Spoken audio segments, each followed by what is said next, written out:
우리 옆 사람의 눈을 바라보면서 인사할 때 좀 길어요. 집사님은 하나님이 보시기에 두고도 아까운 사람입니다. 아, 너무 너무 길어요? 힘들어요. 그러면 같이 따라하겠습니다. 하나님 보시기에 두고도 보기에 아까운 사람입니다. 할렐루야. 네. 여러분 또 일주일 동안 잘 지내셨죠? 네. 여러분 제가 이 자리에 설 때는 어떤 마음으로 강단에 선다고 생각을 하십니까? 늘 말씀을 준비하면서 들어가는 생각이 그 말씀을 보다 보면 하나님의 은혜에 충만해져서 또 성령 충만함으로 섰을 때는 괜찮은데 가끔은 그러지 못할 때가 있어요. 예를 들면 육신의 일을 하고 피곤한 몸을 들고 말씀을 준비하다가 그냥 우리 성도님들에게 눈을 바라봤는데 우리 성도님들이 눈을 저하고 마주치지 않고 고개를 숙이고 있다. 그러면 내가 말씀에 충만하지 못하니까 우리 성도님들이 이러한 현상이 일어나는구나 라고 생각을 합니다. 근데 이러한 현상들은 우리 성도님들의 여부와 상관없이 어떤 제 안에서 속사람이 말하는 거죠. 그래서 주눅이 들거나 아니면 열등감 의식에서 비롯되어지는 현상이라고 생각이 되어집니다. 그래서 열등감이라는 것을 정의를 해보게 되면 나 자신의 존재의 가치를 낮추어 평가하는 생활이나 태도라고 일컬어 말을 합니다. 근데 이 열등감을 가진 사람은요, 이 지구의 자그마치 98%가 누구나 열등감을 가지고 있다고 합니다. 그래서 외모가 정말 뛰어나고 잘난 사람들조차도 자기 자신은 나는 어디만 좋았으면 좋았을 걸. 그래서 어딘가가 다 부족하다고 생각을 한대. 그러니까 이 열등감이라는 자체는 아까 말씀드린 대로 전혀 다른 사람의 반응과 상관없이 나의 속 사람에 의해서 어떤 또 나의 내적인 분열에서 일어나는 현상들로 되어지는 부분입니다. 이런 사람이 대표 중에 한 사람이 누가 있냐면 오늘 나오는 모세 이야기입니다. 사실 모세는 어떠한 사람이 있었어요? 그 애굽의 왕으로서 정말 40년 동안 정말 학교면 학교 하여튼 그때 당시에 문의 모든 시설들을 정말 다 배웠던 사람 중에 한 사람이었어요. 그런데 그 모세를 키웠던 사람이 사실 누구예요? 요게벳, 실질적인 어머니와 그를 키워주면서 뭐라고 했냐면 너는 유대인이 아니야. 너는 이스라엘이야. 너는 히브리 사람이야. 자기는 지금 외국의 왕궁에서 그렇게 크고 있는데 이런 거를 하다 보니까 이 정체성이 아이덴티티에서 혼란이 오는 거예요. 그러다가 어느 날 밖에 딱 나가서 보니까 어떤 일이 벌어지고 있어요? 애굽 사람하고 히브리 사람하고 싸우고 있는 거예요. 그래서 순간 이게 분을 이기지 못해가지고 어떻게 됩니까? 그 애굽 사람을 쳐가지고 죽여서 땅에 묻고 그 일이 들킬까봐 이제 도망을 가게 돼. 어디로? 광야나 땅으로 도망을 가게 됩니다. 그래서 장인 이드로의 땅에서 그 광야에서 이제 양을 치며 몇 년 동안 그러니까 40에 도망을 왔는데 40년 동안 해서 그래서 80세에 부름을 받잖아요. 40년 동안 자기 이름조차도 아무도 불러주는 사람 없이 내가 왜 이 일을 해야 하는지도 모르고 거기서 양을 치고 있을 때 하나님께서 모세야 라고 부르시는 거예요. 그래서 너는 이 애굽 땅에서 이스라엘 백성들을 이끌어내서 가나안 땅으로 인도할 자이다 라고 하나님이 부르셨어요. 그럼 하나님이 부르시면 얼마나 기쁨으로 우리가 감격으로 나아가야겠습니까? 근데 모세의 반응이 어때요? 하나님 왜 제가 가야 됩니까? 제가 누구간데 제가 무엇이 가는데 그런 일들을 감당할 수 있겠습니까? 이러면서 아까 말씀드린 모세는 가장 정말 하나님이 보시기에 가장 합당한 사람이고 그냥 할 만했으니까 불렀는데 자기가 너무 부족하다는 거, 나는 할 수도 없다는 거, 입도 뻣뻣하다는 거, 말도 할 수 없다는 거.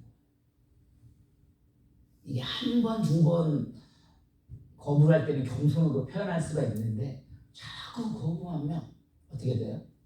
참 쉽지 않죠.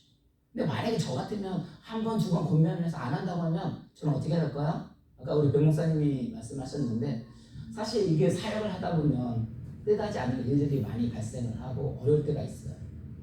근데 전도사님도 또 부모님도 오셔서 뭐 계획되지 않은 일들 가운데 진행이 되어지지만 사실 우리가 서로를 배려를 해서 모든 부분들이 되어지면 좋겠지만 예를 들어 또 부탁을 해서 안 되어지면 어떻게 할까요?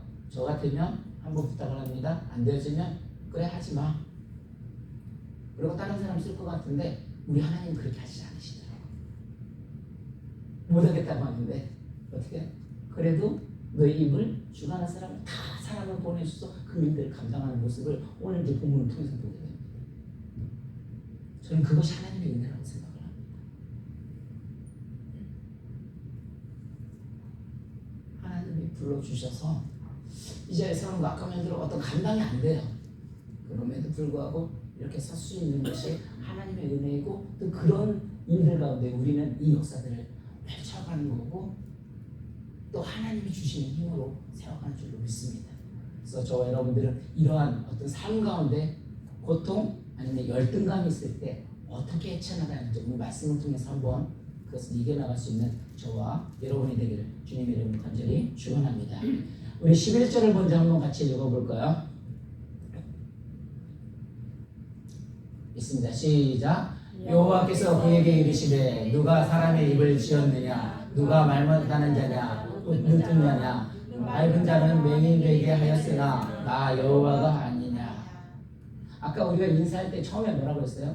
좀 어렵다고 하셨는데 하나님 보시기에 두고도 아까운 사람입니다. 사실 각자의 많은 사람들이 있지만 아무리 못해도 아까 말했죠 98%의 다 열등감이 있다 보니까 우리는 모세는 정말 완벽한 사람이었었어요. 그 모든 것들 다 갖췄는데도 불구하고 지금 모세가 뭐라고 하냐면 나는 못한다고 하니까 하나님께서 뭐라고 하냐면 모세에게 야 누가 사람의 입을 지었느냐 누가 말 못하는 자나 못 듣는 자나 눈 바보는 자나 맹인이 되게 하였으나 여호와가 아니냐. 그 모든 것을 내가 하는 것이 아니라 누가 하는 거예요? 하나님이 하게 하신다는 거죠. 근데 우리는 늘 이걸 알면서도 늘 내가 살아서 내가 하려고 하니까 너무 힘든 거예요.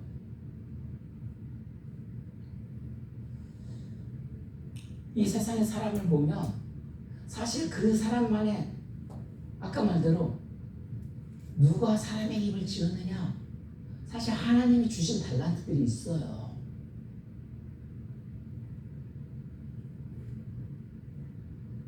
각자의 사람들은 다 달라서 다양하게 서로가 너무도 다르지만 어떤 사람 건축을 하는 거 보면 와 진짜 건축을 어떻게 저렇게 할 수 있을까?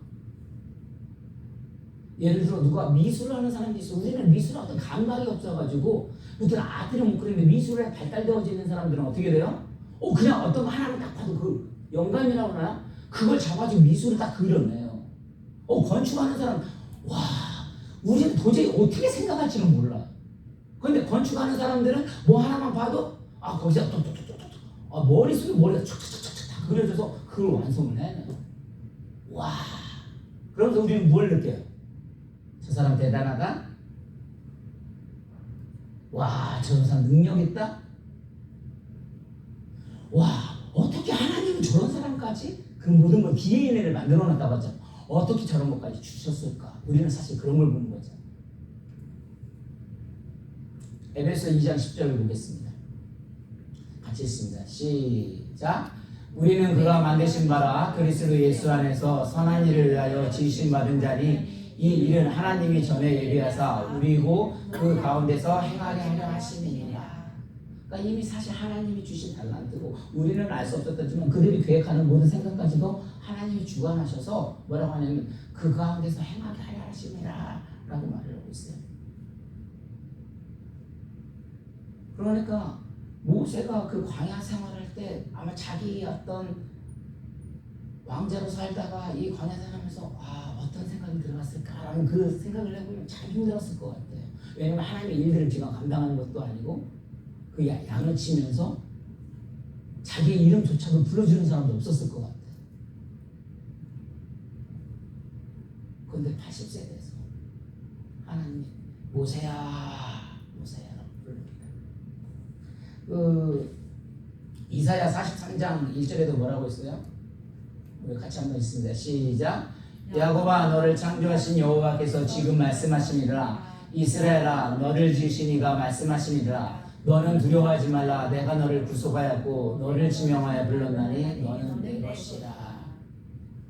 우리 하나님께서 이 자리에 이렇게 불러주셨다는 것을 이렇게 깨닫는 게 정말 쉽지 않거든요.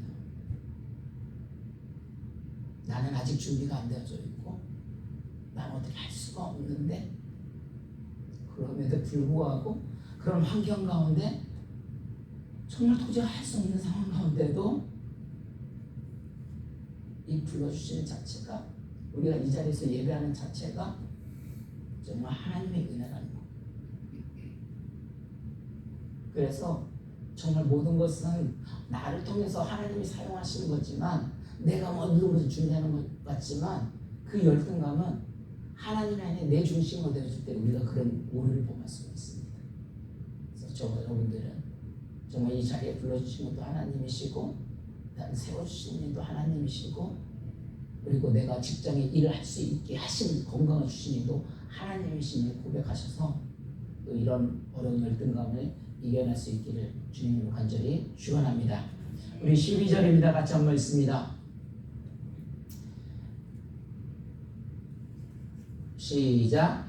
이제 가라. 내가 이과 함께 있어 할 말을 가르치리라. 그러니까 우리가 열등감을 극복하려면 아까 말씀드린 대로 하나님이 함께 하시면 모든 것이 가능하다는 것을 생각을 하셔야 됩니다.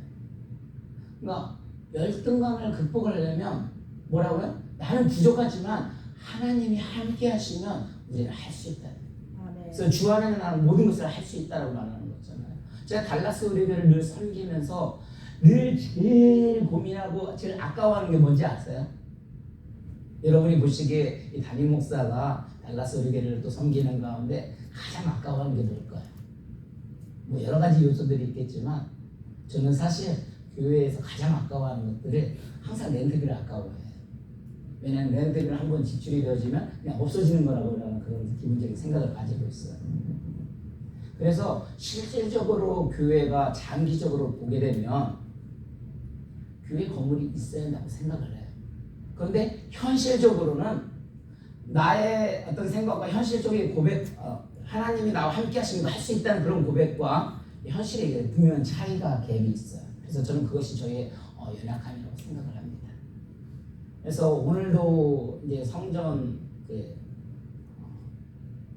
이렇게 분별 예배, 오늘도 제가 교회 협의회 회장으로 있다 보니까 거기 가서 또 축사를 해야 하는 상황 가운데 있는데, 늘 사실 교회에 있는 분들이 원래 오늘날 돈을 더 낳는다고 하잖아요. 그래서 예배당이 있으면 더 성장을 잘 할 수 있을 것 같아서 가끔 목사님들에게 이제 의논을 하고 이야기를 합니다. 목사님 처음에 예배당을 할 때 쉽지 않았을 텐데 어떻게 예배당을 또 사게 되셨습니까? 라고 그러면 목사님들도 다양하게 나와요. 어떤 분들은 박 목사, 이제 어르신들이니까요. 요즘은 옛날하고 달라. 옛날에는 모든 성도님들이 하자고 하면 정말 믿음으로 모든 것을 다 했지만 이 인인교회 현실을 바라보면 예전에는 어떤 부흥의 시대가 초창기에는 이게 오지 말라고 해도 이게 오는 시기가 있었기 때문에 성장이 되어질 때가 있었어요. 근데 오늘날 인인교회 결코 쉽지 않아요. 아까 말씀드린 대로 어떻게 해야 성전을 살 수 있을까? 일단은 저 먼저 희생을 해가지고 본이 부여진다고 생각을 해요. 그러면 그런 말들을 하게 되면 잘 생각해야 돼요. 그러니까 그분의 어떤 믿음이 없어서 하는 말이 아니라 그분들이 하는 말이 뭐냐면 정말 저를 위하는 마음으로, 제가 워낙 일들을 크게 저지르니까 그거를 미리 막아주려고 정말 위하는 마음으로 격려를 해주시는 분이 있어요. 근데 반면에 그렇게 말씀을 드리면 와, 나도 한 4, 50대만 돼도 나도 그 일들을 할 수 있는데 막 그러시면서 박목사, 그래 내 하나님한테 더 울고 기도해, 그럼 하나님 하게 되는 말 할 수 있어 라고 말하시는 분도 계셔요. 그런데 정말 그렇게 말씀하시는 분들이 보면 대부분 또 그 일들을 이게 뭐랄까 일들을 벌렸고 또 그 일들을 통해서 하나님이 역사하시는 사실들을 통해서 많은 부흥과 성장을 이루는 사실들을 보게 됩니다. 근데 제가 말하는 것은 어떤 이게 물질 어떤 성전 부흥을 말하는 것이 아니라 질적, 양적 모든 것이 마찬가지라는 거예요. 내 안에 하나님이 함께 하신다는 어떤 확신을 가지고 나아갈 때 우리는 그 열등감을 이겨낼 수가 있어요. 내 현실과 하나님과의 갭에서는 늘 우리는 고민할 수밖에 없어요. 왜? 그렇게 했을 때 하나님께서 모세에게 뭐를 줬어요? 지팡이를 줬잖아요. 근데 지팡이를 가지고 지팡이에 머리 딱 던지면 뭐가 돼요? 뱀이 되잖아요. 근데 상식적으로 원래 여러분 뱀을 잡을 때 어디 잡아야 돼요? 머리를 잡아야 돼요? 꼬리를 잡아야 돼요? 뱀은 그걸 누가 물어보더라도요. 뱀은 머리를 잡아야 돼요. 왜냐하면 꼬리를 잡는 순간에 뱀이 물어버립니다. 그래서 진짜 땅굴에 보면 뱀을 원래 안 무서워하는 사람들도 보면 머리를 그냥 탁 잡고 머리를 톡 빼가지고 머리를 이렇게 잡거든요. 근데 하나님은 뭐라고 말씀을 하냐면 뭐라고 말을 해요? 꼬리를 잡으라고 하는 거예요. 저는 여기 이 순간부터도 여기서도 내 생각을 내려놓지 않으면 이거 아까도 이거 현실 무시할 수는 없지만 하나님이 꼬리를 잡으라고 하니 이게 감당이 되겠냐고요. 그러니 내가 생각하는 현실과 하나님이 하게 한다는 그 믿음의 어떤 이 고백과의 차이에서 이걸 어떻게 이겨낼 수 있냐고요. 그래서 사역의 길은 어떤 신앙의 길은 하나님이 함께하면 모든 것을 할 수 있다. 휴머니즘이 아니야, 샤머니즘이 아니야. 정말 굳건한 믿음의 신앙이 있을 때 이 일들을 감당하게 될 줄로 믿습니다. 우리 마지막으로 15절 16절 한번 보겠습니다. 같이 읽습니다. 시작. 너는 그에게 말하고 그의 입에 할례를 주라. 내게 내 입과 함께 있어 너의 행할 일을 가르치리라. 그가 나를 대신하여 백성에서 말할 것이니 그는 내 입을 대신할 것이요 너는 그에게 하나님같이 되더라. 아멘. 그러니까 이게 무슨 소리예요? 한마디로 어떤 그런 열등감을 의식을 고백을 하려면 이겨내려면 하나님이 함께 하심도 필요하고 하나님의 어떤 창조의식도 필요하지만 또 뭐예요? 사명의식도 분명히 있어야 한다는 사실입니다. 쉽게 해서 그만이 아니라 내가 아니면 못한다. 그 자부심을 가지셔야 돼요. 아까 말대로 제가 언제 준비를 된다고 했어요? 하나님은 비교하시지 않으셨거든요. 그런데 늘 나 스스로 혼자 비교를 해요. 내가 말도 잘 못하는데 서론, 본론, 결론 이게 정리적으로 잘 안 되는데 또 말씀의 준비가 잘 되지 못한 상태에서 이렇게 쓰면 아까 말한 대로 그 안에는 뭐가 있어요? 그냥 하나님 기본적으로 해야 하는 것들이 있지만 그래도 하나님께 맡기고 나아가면 그 안에서 또 담대하게 되어지는데 벌써 이렇게 눈을 바라보면 저 사람이 저 무슨 소리 하는 거야? 여러분의 생각은 그게 아니에요. 분명히 제 말이 맞죠? 근데 저는 이렇게 웃고 비웃는 것 같으면 어떤 생각이 들어간다고요? 제 안에서부터 벌써 그런 의식이 들어가는 거예요. 갈등 속에서 내가 제대로 준비를 못해서 내가 그냥 밀리는 꽹과리로 던지고 있으니까 이 말이 닿지 않으니까 그러는구나. 그러면서 이게 죽어지는 거예요.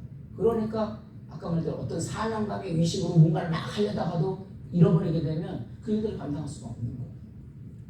그래서 이 사명의식은 매우 중요해요. 예를 들면 여러분 보통 집에서 신체적으로는 원래 남자가 탁월해요? 여자가 탁월해요? 육신적으로 힘 같은 거 보통 남자들이 탁월해요. 그래서 집에 현관 같은 것도 아니면 전기 같은 거 다 누가 바꿔줘요? 오세만 집사님 누가 바꿔줘요? 집사님이 하시잖아요. 그런데 아내들은 나 그런 거 못한다고 그래요. 그런데 참 신기한 게 뭐냐면 남편이 먼저 죽었거나 없는 여자들 한번 가봐요. 혼자 가면요 장롱도 혼자 빼더라고요. 뭐 다 바꿔요. 근데 왜 그럴까요? 그게 내가 아니면 할 사람이 없기 때문에 그 일들을 감당을 하는 거거든요. 저는 그게 사명이라고 생각을 합니다. 목사님 정말 저 찬양 정말 잘하세요. 아까 말씀드린 정말 찬양하시고 저는 그만큼 능력이 안 돼요. 근데 이것이 아까 말씀드린 저는 또 하나의 일이 뭐가 있냐면 알아요. 워낙 정말 바쁜 걸 알고 있는데 못한다고 하면 저는 어떤 마음이냐면 그냥 제가 하려고 하는 거예요. 저는 그게 사명이라고 생각을 합니다. 그래서 우리 가운데 열등 의식 때문에 어떤 창조적인 그런 일들을 못하는 일이 없기를 원합니다. 우리 교회가 이제 앞으로 나가는 데 있어서 사실 저 두려움을 더 가지고 있어요. 정말 두렵습니다.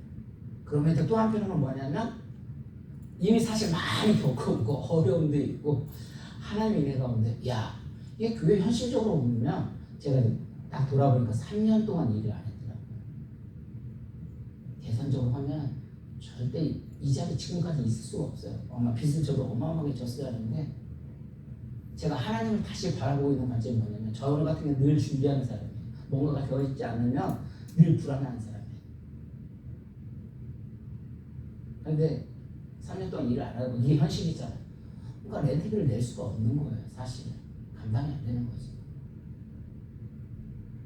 근데 어느 날 누가 오셔가지고 하나님이 이걸 주라고 했다는 거예요. 그래서 저에게 돈을 주시는 거예요. 렌트비를 냈어요. 제가 올해 한 2번 정도 렌트비 빵꾸 났거든요. 근데 저는 이걸 그냥 한 번이겠지 우연이라고 생각을 하는데 또 어느 날 지났더니 정말 너무 힘든데 그냥 생각지도 않은 또 다른 사람이 와가지고 이걸 하나님이 주시라고 했다는 거예요. 제가 이걸 어떻게 받아들여야 할지를 모르겠어요.